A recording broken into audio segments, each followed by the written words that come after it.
সূর্যাস্তের খেলা। বাংলাকে করেছো টার্গেট, আগামী দিন দিল্লিকে করব আমরা টার্গেট।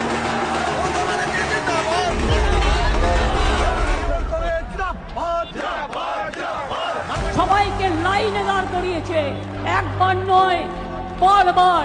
এবার বিজেপিকে একেবারে বেলাইন করে দিন, আর যাতে কোনোদিন মানুষকে লাইনে দাঁড়াতে না হয়। বাংলা বাঁচানোর লড়াই, সম্মান বাঁচানোর লড়াই যদি ডিটেনশন ক্যাম্পে যেতে না হয়, এনআরসি না করতে হয়, তাহলে মনে রাখবেন আমরা থাকতে আমরা কোনো ডিটেনশন ক্যাম্প করতে দেব না। আর কালকে লুকিয়ে লুকিয়ে গেছিল না, নতুন করে 30,000 40,000 নাম জমা দিয়েছিল, সুপ্রিম কোর্ট আজকে বলে দিয়েছে সেটা হবে। এতটাই ঝড়জল হয়েছে, এক হাঁটু জলে মা ভাই বোনেরা আমার দাঁড়িয়ে আছেন। আমি সত্যি আপনাদের জন্য খুব দুঃখ পাচ্ছি, কষ্ট পাচ্ছি। লড়ে আমি যাব এবং জিতব।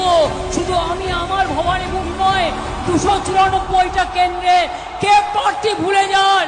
তৃণমূল কংগ্রেস সরকার মানুষের জন্য দরকার। আমাকে ভোট দিচ্ছেন মনে করে ভোটটা দেবেন, কারণ সরকার আমাদের গড়তে হবে।